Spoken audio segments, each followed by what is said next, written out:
Γεια σας παιδιά, είμαι πολύ χαρούμενος να σας ανακοινώσω ότι αρχίζει το κανάλι στο YouTube. Όσοι γνωρίζετε τον ήχο που παίζει από πίσω, ήδη ξέρετε ότι αυτό το κανάλι θα έχει αντικείμενο τα Pokémon. Σε αυτό το κανάλι λοιπόν θα παίζουμε παιχνίδια Pokémon είτε κανονικά είτε με κάποιες προκλήσεις, όπως Randomized ή Nuzlocke, είτε διάφορα άλλα θα τα φτιάξουμε μόνοι μας και θα παίζουμε τα παιχνίδια. Πριν από την αρχή του κάθε παιχνιδιού θα βάζω μια ψηφοφορία στην περιγραφή και θα μου λέτε πώς θέλετε να παίζω το παιχνίδι, με ποιο συνδυασμό προκλήσεων. Προς το παρόν θα παίζω τα παιχνίδια Red and Blue μέχρι White 2 και Black 2 και δεν μπορώ να παίξω προς το παρόν τα παιχνίδια X και Y και τα Pokemon ώρας επειδή δεν έχω δικό μου 3DS.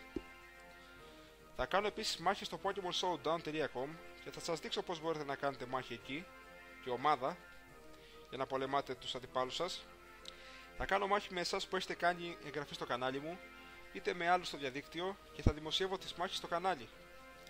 Επίσης θα κάνω team building και θα φτιάχνω ομάδες που θα έχουν κάποιο αντικείμενο, για παράδειγμα το Trick Room, το Sunny Day, το Rain Dance, οτιδήποτε τύπο ομάδα ζητάτε εσείς στα σχόλια και θα παίζω για μερικά επεισόδια και μετά θα αλλάζω ομάδα. Επίσης θα σας λέω νέα για νέες ταινίες και παιχνίδια ή και για οτιδήποτε άλλο. Για παράδειγμα 27 Ιουλίου βγαίνει νέα ταινία Pokemon που θα έχει βιτρίνα το Hoopa.